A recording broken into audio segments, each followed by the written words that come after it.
News updates చూద్దాం. MLC కవిత లేఖ party లీడర్లపై ఆమె చేసిన కామెంట్లు గులాబీ పార్టీలో దుమారం రేపుతున్నాయి. కవిత లేఖ కామన్ అన్నట్లుగా కేటీఆర్ మాట్లాడినా పార్టీలో మాత్రం పెద్ద ఎత్తున చర్చ సాగుతోంది. కవిత ఇష్యూపై కేసీఆర్ ఎలా స్పందిస్తారన్నది ఆసక్తిగా మారింది. ఈ నేపథ్యంలోనే కేటీఆర్ కు కేసీఆర్ ను పిలుపు వచ్చింది. తండ్రి పిలుపుతో ఎర్రవెల్లి ఫామ్ హౌస్ కు వెళ్లారు కేటీఆర్. కవిత లేఖ ఆమె చేసిన కామెంట్లపై ఇద్దరు నేతలు మాట్లాడుకున్నారని తెలుస్తోంది.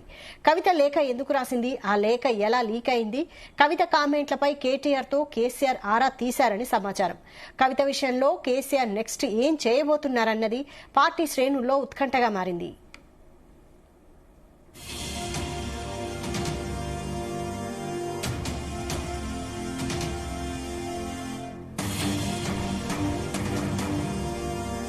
ఇదే అంశంపై మరిన్ని details chief news coordinator Radhakrishna అందిస్తారు. రాధాకృష్ణ. Good afternoon Vaishali. చాలా కీలకమైన భేటీ ఎర్రవల్లి ఫామ్ హౌస్ లో కొనసాగుతుందని చెప్పవచ్చు. ముఖ్యంగా కేసీఆర్, బీఆర్ఎస్ అధినేత కేసీఆర్, అదేవిధంగా వర్కింగ్ ప్రెసిడెంట్ కేటీఆర్ ఇద్దరు కలిసి భేటీ అవడం ఇప్పుడు రాష్ట్ర రాజకీయాలతో పాటు బీఆర్ఎస్ లో ఒక ఆసక్తి నెలకొల్పిందని చెప్పవచ్చు. ముఖ్యంగా ఇటీవల కాలంలో జరుగుతున్న పరిణామాలు, పార్టీలో అంతర్గతంగా పరిణామాలపై చర్చించే అవకాశం ఉంది.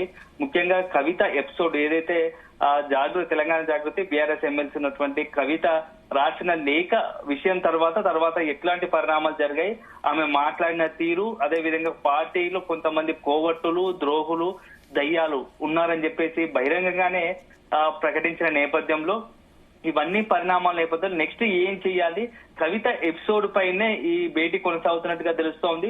సో కవిత విషయంలో ఎలాంటి వ్యూహాలు అనుమతించాల్సి వస్తుంది, లేకుంటే కవితను అసలు మొత్తంగా కూడా ఆమెను పిలిచి మాట్లాడమా, లేకుంటే పార్టీ తరఫున ఏదైనా సంజాయిషి అడిగే విషయమా, ఈ వ్యవహారం పైనే కేసీఆర్, కేటీఆర్ తో చర్చిస్తున్నట్టుగా తెలుస్తోంది. చాలా ఇంట్రెస్టింగ్, ఎందుకంటే ఏం జరుగుతుంది అనేది పార్టీలో కూడా ఆ తెలంగాణకు సంబంధించినటువంటి బీఆర్ఎస్ సంబంధించినటువంటి ఎమ్మెల్సీ కవిత విషయం బీఆర్ఎస్ ఎలా రియాక్ట్ అవుతుందని చెప్పేసి ఇటు పార్టీ అంతర్గతంతో పాటుగా కాంగ్రెస్, బీజేపీ కూడా వేచి చూస్తున్నాయి. సో కవిత విషయంలో బీఆర్ఎస్ అధినేత ఎలాంటి నిర్ణయం తీసుకోబోతున్నాడు, సో పిలిచి మాట్లాడతాడా, లేకుంటే ఏదైనా అంటే పార్టీ లైన్ దాటింది కాబట్టి పార్టీకి సంబంధించినటువంటి అంతర్గత విషయాలపై బహిరంగంగా మీడియా ముందు మాట్లాడింది కాబట్టి, అంటే పార్టీకి నష్టదాయకంగా ఉంది కాబట్టి ఏదైనా చర్యలు తీసుకునే అవకాశం ఉందా, సో ఇవన్నిటి పైన ఇప్పుడు చర్చిస్తున్నట్టుగా తెలుస్తోంది.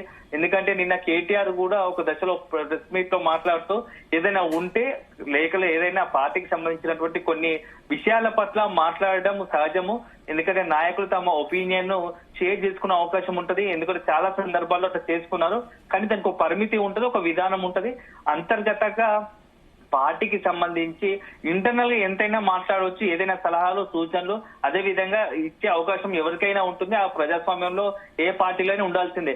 అదే సమయంలో బహిరంగ వేదికలపైన మాట్లాడడం ఇది కరెక్ట్ కాదు, దానివల్ల అల్టిమేట్ గా అది పార్టీకి నష్టదాయకంగా ఉంటుంది.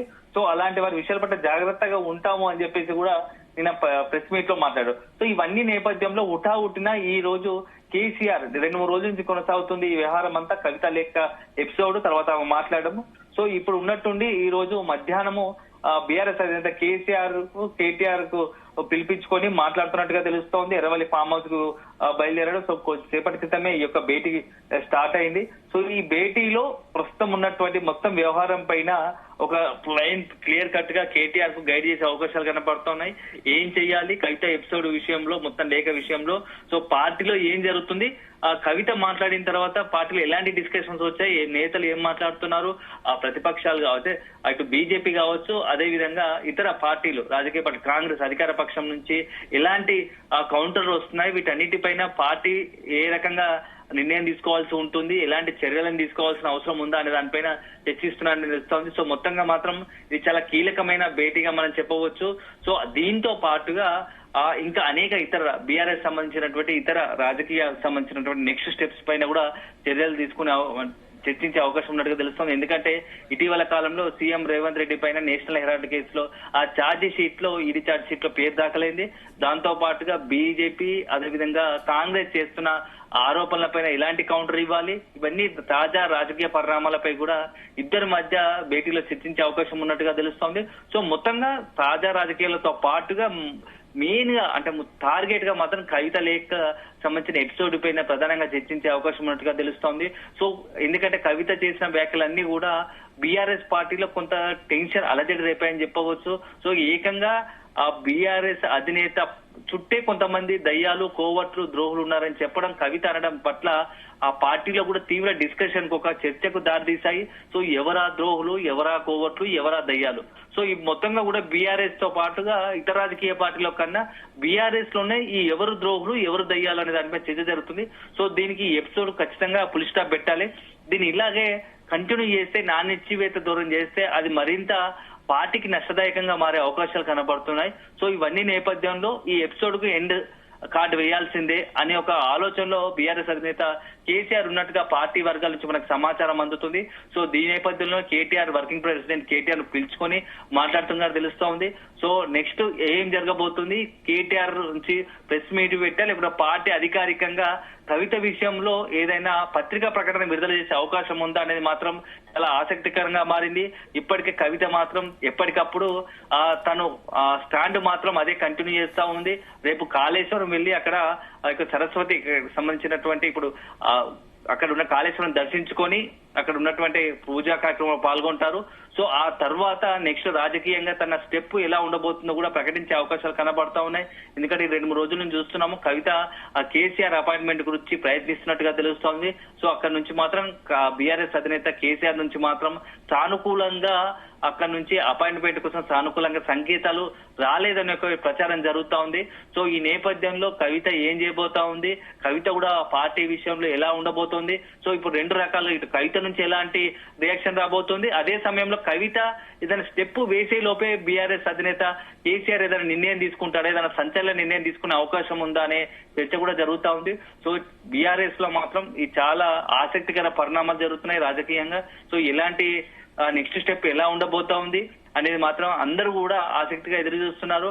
సో ఏదైనా ఒక ఇప్పుడు ఉన్నటువంటి పరిస్థితుల్లో పార్టీకి ఎవరైనా నష్టం కలిగించే చర్యలు చేస్తే ఖచ్చితంగా కేసీఆర్ వారిని ఉపేక్షించరు, అది ఎవరైనా సరే అని చెప్పేసి కేసీఆర్ సన్నిహిత వర్గాలు చెప్తున్నాయి. అది ఇంటి సభ్యులైనా సరే, కుటుంబ సభ్యులైనా సరే కావచ్చు, పార్టీలో ఎంత దగ్గర వ్యక్తులైనా, ఎంత సీనియర్ నాయకులైనా పార్టీ లైన్ దాటితే, పార్టీ పరిధి దాటితే మాత్రం ఖచ్చితంగా వారిపై చర్యలు ఉంటాయి. కేసీఆర్ ఏ మాత్రం రాజకీయ అప్పటికప్పుడు కొంత నష్టం జరిగినా అట్లాంటి వారి విషయంలో క్రమశిక్షణ ఉల్లంఘించిన వారి విషయంలో మాత్రం కాంప్రమైజ్ గారు. సో ఎట్టి పరిస్థితుల్లో కొన్ని కఠిన నిర్ణయాలు తీసుకునే అవకాశం ఉంటుందని చెప్పేసి ఆయన సన్నిహిత వర్గాలు చెప్తా ఉన్నాయి. ఈ నేపథ్యంలో కవితకు సంబంధించినటువంటి ఇష్యూ పైన ఎలా రియాక్ట్ అవుతాడో, ఎందుకంటే 3 రోజులుగా ఈ ఎపిసోడ్ అయిపోయిన తర్వాత ఇప్పటి వరకు బీఆర్ఎస్ అధినేత ఇలాంటి చాలా సైలెంట్ గా కూల్ గా ఉన్నాడు, ఎలాంటి రియాక్షన్ లేదు. సో ఇప్పుడు ఉన్నట్టుండి కేటీఆర్ పిలిపించుకొని మాట్లాడుతున్నారు కాబట్టి ఈ ఎపిసోడ్ కి సంబంధించి ఎక్కడ పులి స్టాప్ పెట్టాలనుకుంటున్నాడా, లేకుంటే ఇంకేదైనా ప్లాన్ వ్యూహాలు అమలు చేయాలనుకుంటున్నాడా అనేది మాత్రం కొద్దిగా మనం వేచి చూడాల అంశం వైశాలి. అయితే కేటీఆర్ ఫామ్ హౌస్ కి వెళ్లి కేసీఆర్ ని కలిశారు. ఇద్దరి మధ్య భేటీని బట్టి కవితను కూడా అవసరమైతే ఫామ్ హౌస్ కి పిలిచే అవకాశం ఉందా కేసీఆర్? ఇప్పుడున్న పరిస్థితుల్లో కవితను బీఆర్ఎస్ అధినేత కేసీఆర్ పిలిచే అవకాశము చాలా తక్కువ అనే చెప్పవచ్చు. ఎందుకంటే గతంలో మనం చూస్తాం లాస్ట్ 1 month గా పరిణామాలకు చూసుకుంటేనే మేడే తర్వాత కేసీఆర్ అపాయింట్మెంట్ కోసం కవిత ప్రయత్నించింది, కేసీఆర్ కలవడానికి కవిత ప్రయత్నించింది. కానీ కేసీఆర్ కలవడానికి ఇష్టపడలేదని చెప్పేసి ఇటు కవిత వర్గీయులు కావచ్చు, అటు బీఆర్ఎస్ సంబంధించినటువంటి నేతలు చెప్తున్నారు. సో ఆ నేపథ్యంలోనే వరుస పరిణామ క్రమంలో భాగంగా ఒక్కొక్కటి జరుగుతూ ఉన్నాయి. ఆమె మాట్లాడిన తీరు కావచ్చు, ఎందుకంటే బహిరంగ వేదికల తెలంగాణ జాగృతి ఆధ్వర్యంలో ఇటీవల కాలంలో ఆమె లేవనెత్తున్న అంశాలు కాస్త కేసీఆర్ కు నచ్చలేదు అని చెప్పేసి బీఆర్ఎస్ చర్చ జరుగుతోంది. ఎందుకంటే ముఖ్యంగా మేడే రోజున మాట్లాడిన తీరు కొంత పార్టీకి అంటే ఇండైరెక్ట్ గా బీఆర్ఎస్ అధినేత కేసీఆర్ ను బీఆర్ఎస్ ను ప్రశ్నించినట్టుగా ఉన్నాయి అని చెప్పేసి ఓ పార్టీలో చర్చ జరుగుతుంది. ఎందుకంటే సామాజిక దశాబ్ద కాలమైంది, ఇప్పటికి కూడా సామాజిక తెలంగాణ ఏర్పడలేదు. అదే సందర్భంలో తెలంగాణలో సామాజిక ఆర్థిక వ్యత్యాసం చాలా ఉంది. ఒక్కొక్క దగ్గర తలసరి ఆదాయము చూసుకుంటే హైదరాబాద్ లో ఒక రకంగా, దాని పక్కనే 10 కిలోమీటర్ దూరంలో ఉన్నటువంటి వికారాబాద్ లో మరో రకంగా. సో తెలంగాణ ఏర్పడ్డా కానీ ఇంకా చాలా మంది బతుకులు మారలేదు. సో భూమి లేని నిరుపేదల గురించి కూడా ఆలోచించలేని పరిస్థితిలో ఉన్నాము అని చెప్పేసి అంటే 10 సంవత్సరాల అధికారంలో ఉన్న బీఆర్ఎస్ ను ప్రశ్నించినట్టుగా వాళ్ళు ఫీల్ అవుతా ఉన్నారు, కొంత సీరియస్ గా ఉన్నారు. ఈ నేపథ్యంలోనే కేసీఆర్ కవితను కలవడానికి ఇష్టపడలేదు అని పార్టీ వర్గాలు చెప్తున్నారు. అదే సందర్భంలో ఆ కవిత కూడా నన్ను దూరం పెడుతున్నారు. ఇటీవల కాలం ప్రజాసత్తాక సభ తర్వాత పూర్తి స్థాయిలో మొత్తం కూడా పార్టీని కేటీఆర్ కు అప్పచెప్పారు. కేటీఆర్ ఇక లీడ్ చేయబోతున్నాడు. సో కేటీఆర్ కనుక వన్స్ లీడ్ చేస్తే పార్టీలో తనకు సరైన ప్రాధాన్యత ఉండదు. సో నేను సైడ్ లైన్ అవుతాను. సో ఇక ముందు జాగ్రత్తగా ఉండాలంటే తను కూడా ఒక ప్రత్యేక వేదిక ఏర్పాటు చేసుకోవాల్సి ఉంది. ఎందుకంటే ఆ రాజకీయంగా తను కూడా ఒక తెలంగాణలో కీ రోల్లో ఉన్నాను, భవిష్యత్తులో నేను కూడా ఉన్నత స్థానంలో ఉండాలని, అదే సందర్భంలో నా ఎజెండా ప్రకారం నేను ముందుకెళ్లాలని కవిత అనుకుంటుంది. కాబట్టి తన ఎజెండా ప్రకారం ఈ నేపథ్యంలోనే సో పార్టీకి ఆ కవిత గ్యాప్ వచ్చింది. ఈ గ్యాప్ ధరిమిలా కవితను కేసీఆర్ కలుసుకోలేని పరిస్థితి ఉంది. సో అలాంటి తరుణంలో కలవని పరిస్థితులు ఇప్పుడు డైరెక్ట్ గా బహిరంగంగానే ద్రోహులు, దయ్యాలు, కుట్రదారులు, కోవట్లు ఉన్నారని మాట్లాడిన సందర్భంలో కేసీఆర్ కవితను పిలుచుకునే అవకాశాలు ఇక ఆ అవకాశాలు మొత్తం కూడా మూసుకుపోయాయి, పిలిచే అవకాశాలు తక్కువ అని చెప్పేసి ఇటు కవిత వర్గీయులే చెప్తున్నారు. సో ఈ నేపథ్యంలోనే కవితకు సంబంధించి ఎలాంటి స్టెప్ ఉండబోతుంది, కవితకు సంబంధించి ఏమైనా క్రమశిక్షణ చర్యలు తీసుకుంటారా, లేకుంటే ఆల్టర్నేట్ గా కేటీఆర్, హరీష్ రావు, ఇతరత్ర సీనియర్ నాయకులందరూ కలిసి ఒక మధ్య మార్గంగా ఏదైనా ఒక సందేశాన్ని, కేసీఆర్ సందేశాన్ని వీళ్ళందరూ తీసుకెళ్లి కవితతో మాట్లాడతారా? హరీష్ రావుతో ఆధ్వర్యంలో కావచ్చు, హరీష్ రావు, మధుసూదనాచారి, దేశపతి శ్రీనివాస్ లాంటి వాళ్ళు కొంత పార్టీకి సీనియర్ గా కేసీఆర్ వర్గంగా ముద్రపడి ఉన్నటువంటి సీనియర్ నాయకులందరూ కూడా పోయి కవితతో మాట్లాడతారా, చర్చిస్తారా? ఇప్పుడు ఉన్నటి పరిస్థితుల్లో పార్టీకి నష్టంగా మారేటట్టుగా మాట్లాడొద్దు, వ్యవహరించొద్దు, బుజ్జగించే ప్రయత్నం చేస్తారా అనేది మాత్రం వేచి చూడాలి. ఎందుకంటే మనం గతంలో చాలా చూసాం కేసీఆర్ పట్ల ఏదైనా పార్టీకి సంబంధించి కేసీఆర్ పార్టీ గాని కేసీఆర్ టార్గెట్ గా ఎవరు మాట్లాడినా ఎట్టి పరిస్థితుల్లో గులాబీ బాస్ ఒప్పుకోడు. సో దాన్ని కాంప్రమైజ్ కాదు ఆ విషయంలో. సో ఇప్పుడు ఏకంగా ఇక్కడ ఉన్న చర్చ జరుగుతుంది ఏంటంటే కేసీఆర్ తనేనని ఏకంగా పార్టీని ప్రశ్నించిన నేపథ్యంలో మరి కేసీఆర్ ఉపేక్షిస్తారా, లేకుంటే ఖచ్చితంగా అందరిలో పార్టీలో ఏంటంటే అందరిలాగానే కవిత పైన మన చర్యలు తీసుకుంటారా అనేది మాత్రం ఆసక్తిగా మారింది. సో మరి ఈ రోజు సాయంత్రం కల్లా కావచ్చు, రేపటి కల్లా ఈ ఎపిసోడ్ కవిత ఎపిసోడ్ లో ఏదైనా పార్టీ స్టాండ్ సంబంధించి కీలకమైన ప్రకటన చేయబోతుందా మాత్రం మనం వేచి చూడాలి. వైశాలి అయితే రాధాకృష్ణ, హరీష్ రావుతో ఏమన్నా చర్చించే అవకాశాలు ఉన్నాయా కేసీఆర్? ఖచ్చితంగా హరీష్ రావు ట్రబుల్ షూటర్ అని చెప్పొచ్చు. బీఆర్ఎస్ సంబంధించినటువంటి చాలా సమయంలో పార్టీ కష్ట సమయంలో ఇబ్బందికర పరిస్థితుల్లో ఉన్నప్పుడు హరీష్ రావు చాలా కేసీఆర్ అత్యంత ఇట్లాంటి క్లిష్ట సమయంలో ఏదైనా టాస్క్ అప్పచెప్తే అది హరీష్ రావుకి అప్పచెప్పిన సందర్భాలు చాలా చూసాము. ఎందుకంటే గతంలో హుజురాబాద్ ఎన్నికలు కావచ్చు, హరీష్ రావుకు ఏది చెప్పినా అది పర్ఫెక్ట్ గా అమలు చేస్తాడు.